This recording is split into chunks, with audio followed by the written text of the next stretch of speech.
주신 하나님 말씀은 누가복음 19장 11절에서부터 27절까지. 제목은 72시간의 행복한 자유입니다.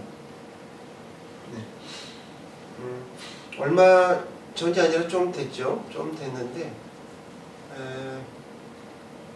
JTBC 예능 프로그램 My Name is Gabriel, 이 프로그램 혹시 기억하시는지 모르겠는데요.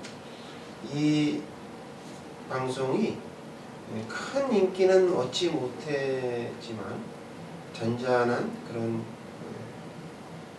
뭐랄까요, 감동을 주었던 그런 드라마입니다. 여러분 잘 아시는데 드라마 폭삭소가수다, 여기에 주인공으로 나왔던 박보검 씨가 출연하여서 눈길을 끌었습니다. 이 프로그램의 컨셉은 아주 독특한데요. 아무도 나를 모르는 곳에 떠나게 됩니다. 거기 가서 세계 이제 80억 인구 중에 단 한 사람의 이름으로 72시간 동안 다른 사람의 직업을, 타인의 삶을 대신 살아보는 그러한 프로그램이었습니다. 박보검 씨는 아일랜드 더블린에 있는 그 램파스 아카펠라가 뭐죠? 이게 반주 없이 목소리만으로 하는 그 아카펠라의 단장인 루리라는 사람의 인생을 72시간 대신 살게 되었습니다. 영어를 잘 못하는 상황에서, 말도 잘 안 통하는 그런 낯선 땅에서 자신의 또 전공도 아니잖아요. 아카펠라 합창단을 노래를 불러야 되고, 또 같이 이 합창단을 이끌어야 하는 그러한 주장으로서의 역할을 했던 것이죠. 나중에 이제 거리 버스킹 공연을 했는데 가사를 외워야 되죠. 또 그 파트를 또 나눠야 되죠. 또 지휘도 같이 해야 되죠. 그래서 Only You라는 그런 이제 노래를 아카펠라를 버스킹하면서 나중에 이제 단원들과 하나가 돼가지고 굉장히 행복해하는 모습을 우리가 볼 수 있었습니다. 그가 얼마나 부담감이 많았을까요? 긴장감이 진짜 화면을 뚫고 나올 정도였습니다. 과연 이제 72시간 만에 무사히 공연을 마칠 수 있을까? 모두가 숨죽이면서 봤었죠. 근데 이제 기적이 일어났어요. 그 이상의 아주 멋진 화음을 만들어내서 20명의 단원들 한 사람 한 사람이 서로 그냥 완전 부둥켜 안고 진정한 친구가 되었답니다. 버스킹 공연을 대성공으로 끝마쳤고, 이들과의 관계 속에서 아주 깊은 감동을 주었던 적을 제가 봤습니다. 문득 이런 생각이 들었어요. 만약에 여러분 장소와 또는 조건과 그런 거에 관계없이 72시간 동안 여러분에게 완벽한 자유가 주어진다면 여러분 다 하고 싶은 대로 다 할 수 있는 거예요. 그렇다면 여러분은 누구의 이름으로 어떤 삶을 살고 싶으십니까?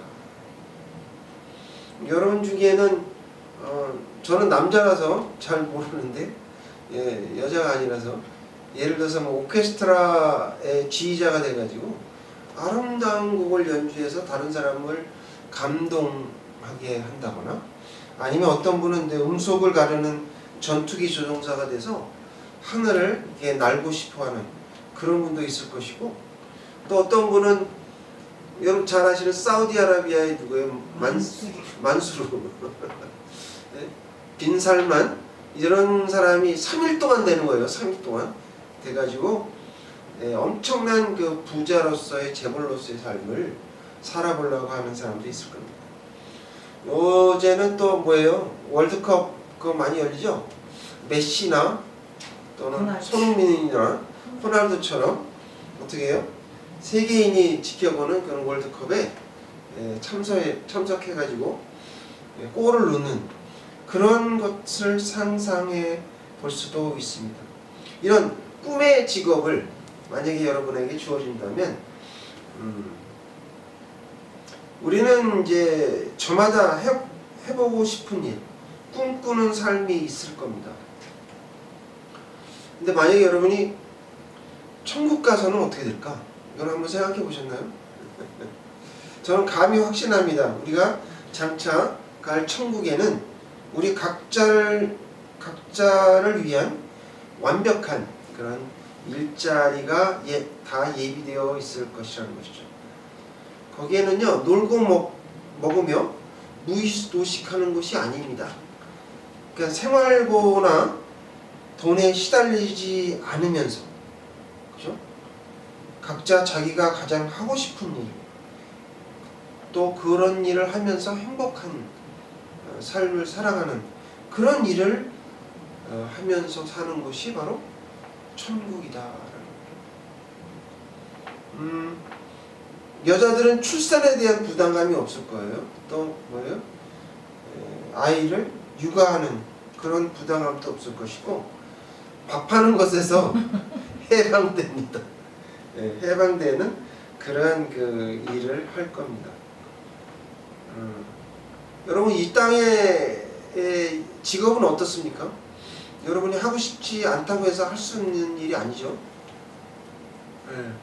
하고 싶지 않아도 해야 되는, 또 몸이 아프고 힘들어도 목구멍이 포도청이라서 억지로 해야 되는 그런 일이 이 땅에는 너무나 많습니다. 대부분이 그럴 거예요.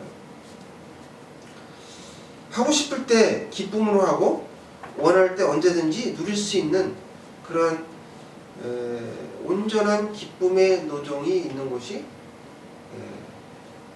하늘나라입니다. 근데 어떤 분은 세상에서 잠을 못 잤으니까 천국 가면 주야장창 잠만 자겠다라고 하시는 분이 계셨는데 글쎄요, 잠자기가 쉽지 않을 텐데요.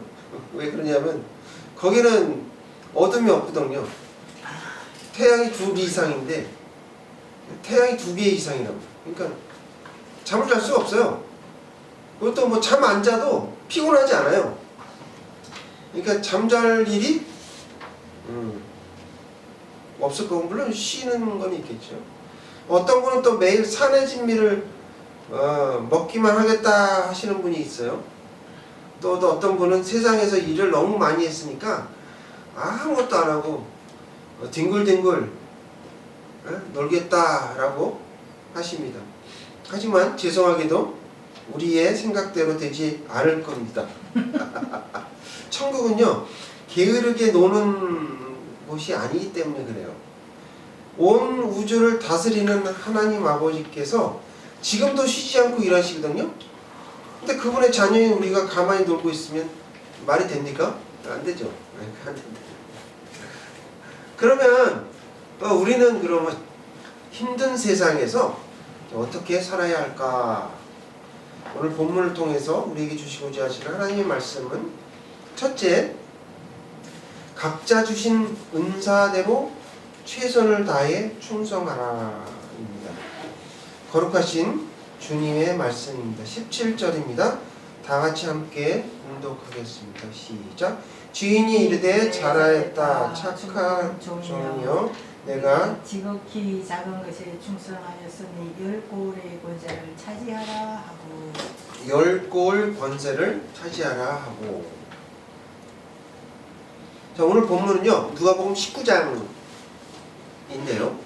시작은 우리가 잘 알고 있는 누구 얘기가 나오죠? 예, 삭개오 얘기가 나옵니다. 삭개오는요 예수님의 소문을 들었어요. 근데 소문을 듣고 나서 예수님 보고 싶었는데 볼 길이 없는 거예요. 그래서 어떻게 해요? 그 삭개오의 여리고를 지나가는 그 길목, 고기는 꼭 지나가는 그 길목에 뽕나무가 있었어요. 그 뽕나무, 돌감나무 네. 거기 위에 올라가서 이제 보고 있었던 것이죠. 근데 예수님이 지나가시면서 그냥 지나치지 않으시고 어떻게 했어요? 내려오너라 내가 너와 너희 집에서 유하리라. 전혀 예상 못한 일이 벌어졌던 이야기가 그 앞에 나옵니다. 그리고 11절에 그런 얘기가 나와요. 그들이 이 말씀을 듣고 있을 때에 라는 문장으로 시작됩니다. 11절 다 함께 찾아 읽어볼게요. 10절 10절 시작. 인자가 온 것은 잃어버린 자를 찾아 구원하려 함이라. 이게 신학의 복음의 목적이에요. 이 목적, 그러니까 예수님이 오신 목적에 대해서 말씀을 하신 후에 그 다음에 이 비유를 들어서 말씀하십니다. 시간적 배경은 예수님이 인류의 죄를 대속하기 위해서 십자가를 지시려고 예루살렘에 입성하시기 직전, 바로 공생의 3년 중에서 가장 마지막 부분에 해당됩니다. 그래서 11절에 보면 주님이 이 비유를 베푸신 결정적인 이유는 이는 자기가 예루살렘에 가까이 오셨고 그들은 하나님의 나라가 당장 나타날 줄로 생각합니다. 그러니까 하나님의 나라가 당장 나타난다는 건 뭐예요? 예수님이 오셔가지고 예루살렘에 입성하시면서 그러니까 로마 병들을 다 물리치고 어떻게 돼요? 독립해서 예수님이 왕위에 오르시면 제자들과 거기 있는 사람은 어떻게 돼요? 예, 그 한 자리씩 다 차지하게 되죠. 여기서 예루살렘에 가까이 오셨다는 것은 단순히 지리적인 거리가 가까웠다는 뜻이 아닙니다. 예수님이 구원을 완성하시기 위해서 고난, 십자가, 그때가 가까이 왔다, 임박했다라는 뜻이에요. 제가 이제 여리고에 가봤는데 여리고에서 예루살렘까지는 그렇게 만만한 거리가 아닙니다. 지금이야 뭐 차로 다니지만 27km예요. 27km. 네, 10리가 넘어요. 10리가 엄청 넘죠. 4km가 10리니까. 30. 예. 그래서 거기서부터 걸어가려면요 그냥 직선거리도 아니에요. 그래서 사막을 지나가야 되는 그 또 위험한 동물들이 많이 있는 그런 곳입니다. 그런데 그거를 이제 고도도 3,300피트나 되고요. 그러니까 여리고는 굉장히 오래된 도시인데 거기서부터 예루살렘까지는 이제 올라와야 돼요. 이렇게 위로. 그런 물리적인 거리도 가깝지는 않습니다. 근데 이제 예수님께서 가깝다라고 말씀하신 것은 고난의 십자가가 가까이 왔다라는 얘기죠. 근데 제자들과 사람들은 주님의 마음과는 전혀 다른 오해를 하고 있었어요. 그들이 예수님이 예루살렘에 들어가기 하면 바로 그 눈부신 승리와 보상이 있을 것이다 라고 많은 사람이 기대를 했던 것이죠. 그래서 예수님은 그들의 오해를 깨트리기 위해서 이 비유를 들으신 거죠. 어떤 귀인이 왕위를 받기 위해 먼 나라로 떠나면서 라고 나오죠. 이게 이제 그냥 있는 말이 아니고요. 옛날에 헤로드 왕이 그랬어요. 헤로드 왕이 자기가 왕위를 받기 위해서 로마에 가서 왕위를 받아왔거든요. 그의 아들 아킬라오도 그렇게 했고요. 그러나 이제 아킬라오는 왕위를 받지 못했죠. 그런 일들을 예수님께서 아시고 말씀하신 것이죠. 그 다음에 10명의 종에게 은 한 문화를 공평하게 10사람에게 하나씩 나눠주신 것이에요. 여기서 지금 마태복음의 달란트 비유하고 여러분 그 비교를 좀 해보면 마태복음의 달란트는 금달란트예요. 네. 금달란트 하나는 지금으로 시가로 따지면 6억이에요. 6억 정도 하는 거고요.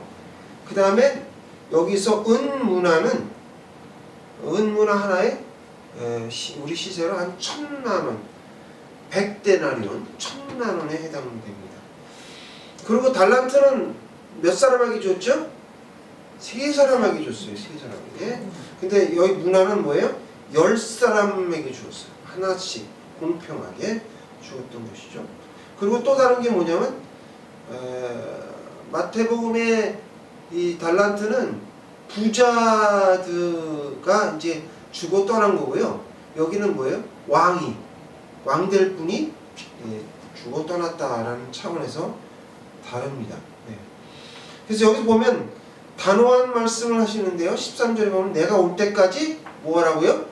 장사하라 라고 얘기했어요. 장사. 이 말씀은 내가 올 수도 있고 안 올 수도 있다는 말이 아니라 내가 반드시 왕권을 가지고 돌아온다 라는 얘기죠.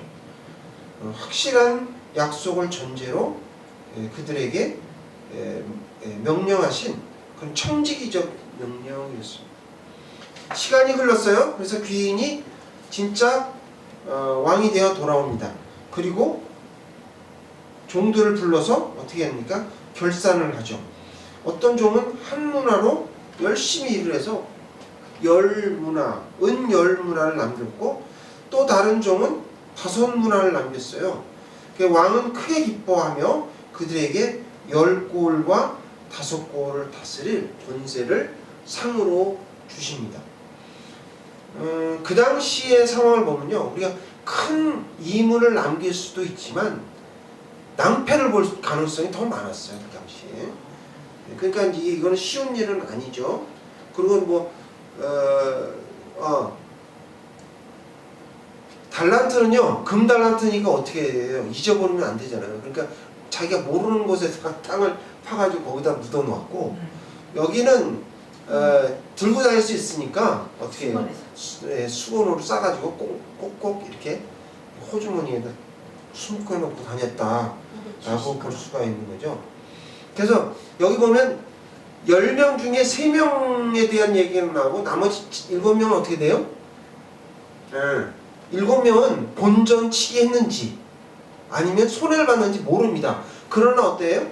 다 7명도 일을 했다는 거예요. 장사를 했다라는 얘기입니다. 근데 마지막 한 종은 어떻게 했습니까? 받은 돈을 그대로 수건에 싸서 가지고 있었죠. 예. 왕은 그를 향해서 뭐라고 얘기합니까? 이 악한 종아 라고 엄하게 꾸짖습니다.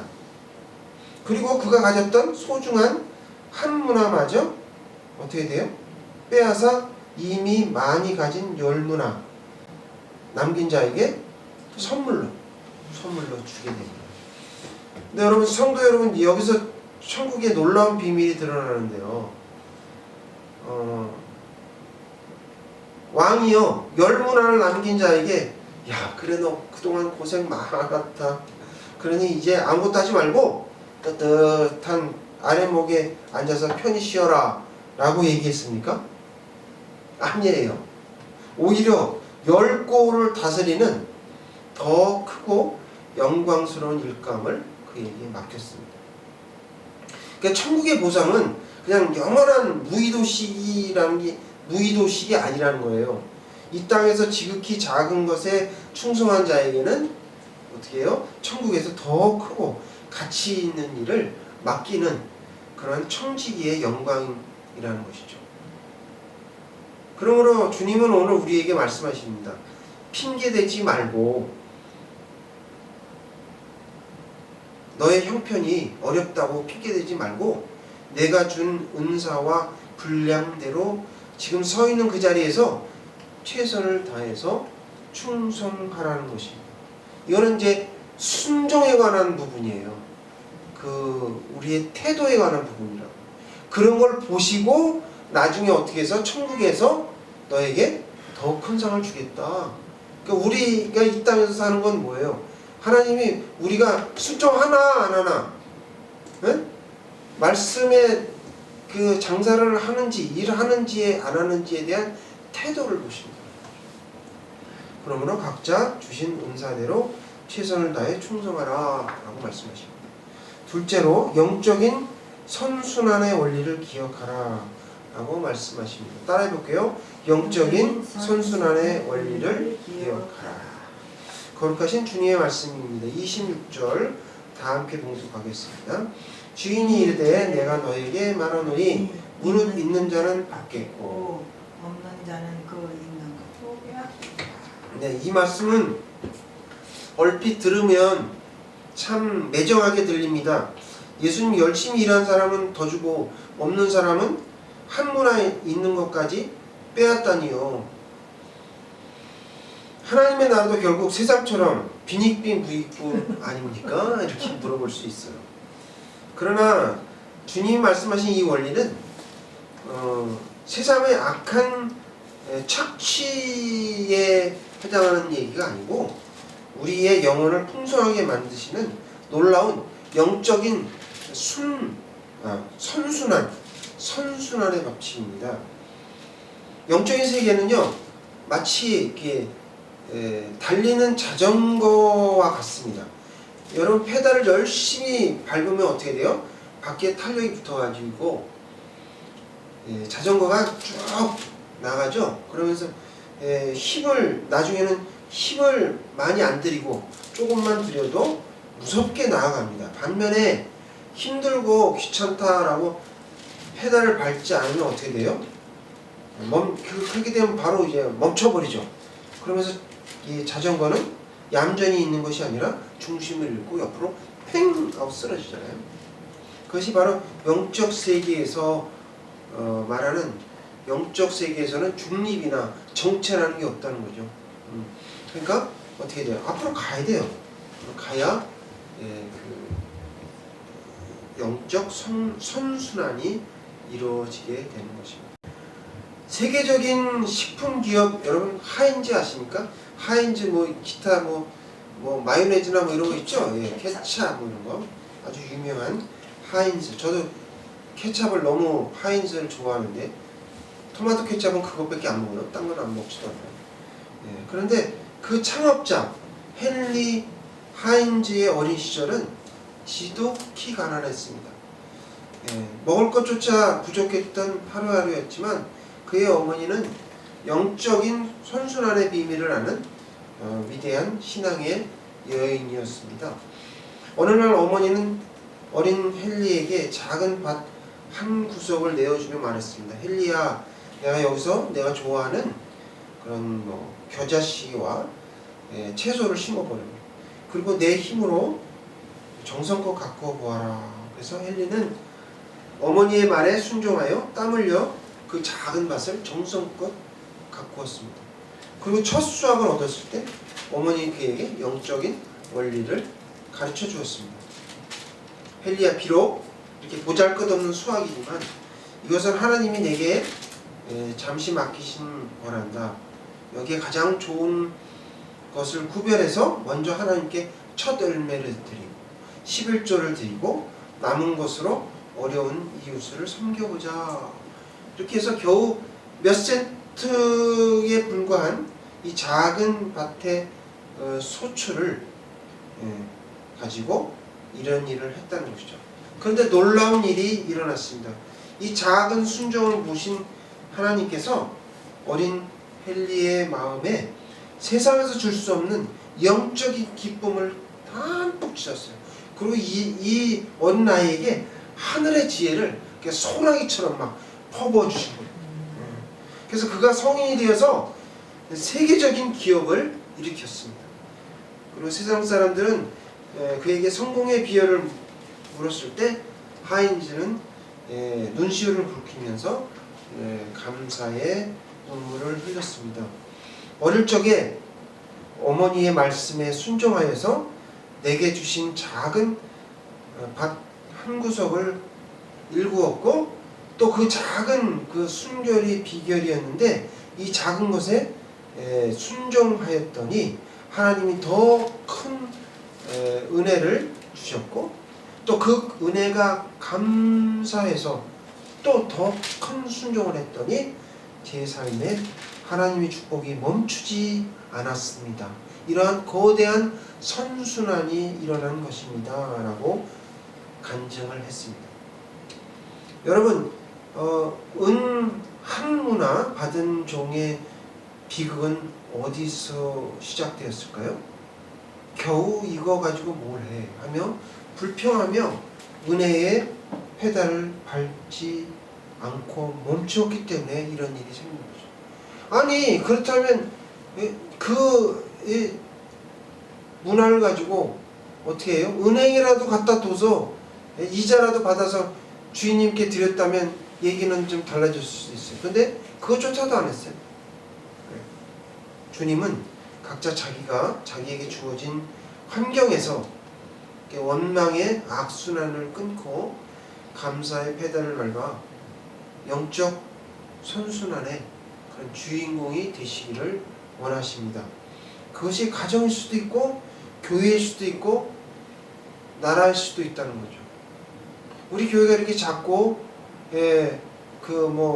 많이 모이지 않는다고 해서 이거 고만해야지, 응? 그렇게 해서는 안 된다는 것이죠.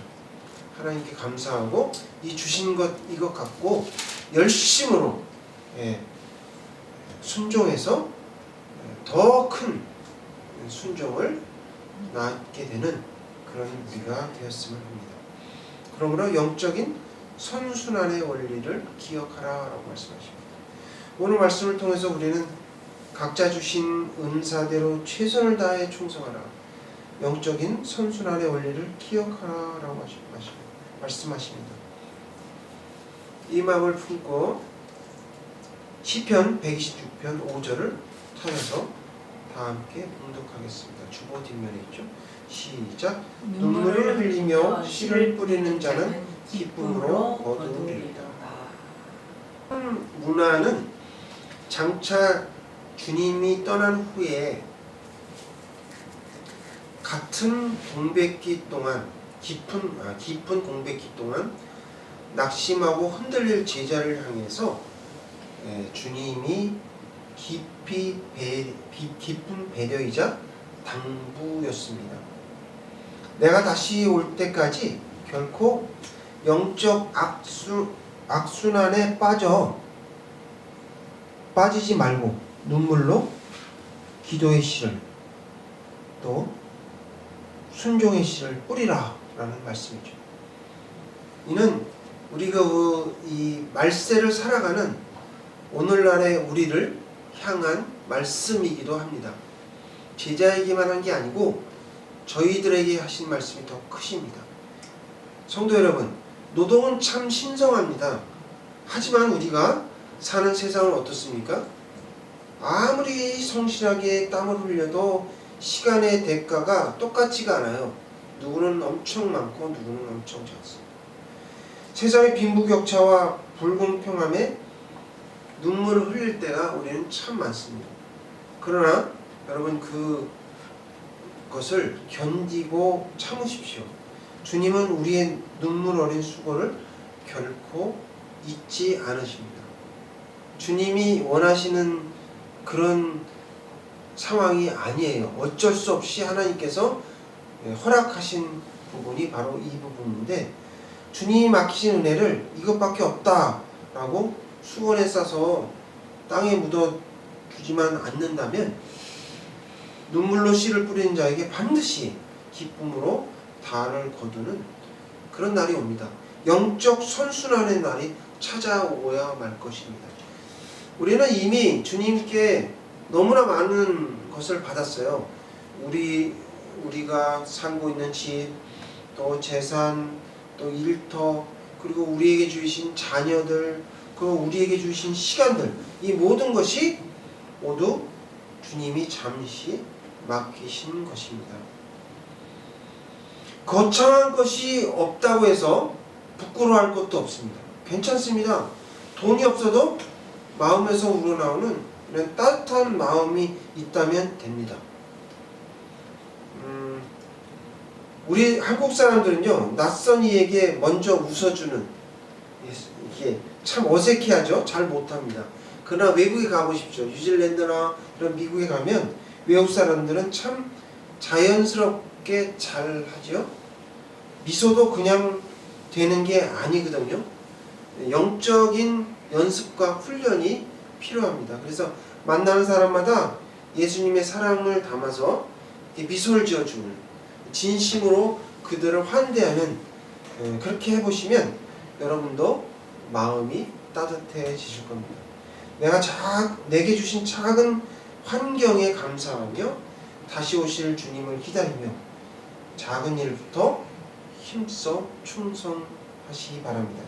그때 왕의 위엄으로 다시 오실 주님께서 우리를 품에 안으시며 환하게 미소 지으실 겁니다. 참 잘했다, 내 착하고 충성된 종아. 내가 눈물을 흘리며 그 지극히 작은 것에 충성하였으니 이제 나와 함께 크고 영광스러운 즐거움을 영원히 누리자. 영원히 누리자. 영원히 누리는 거예요. 이 기쁨의 음성을 기대하며 오늘도 내 삶의 자리에서 묵묵히 눈물로 씨를 뿌리는 힘차게 영적 선순환의 페달을 밟아가는 저와 여러분이 다 되시길 주님의 이름으로 축원합니다. 다 같이 기도하시겠습니다.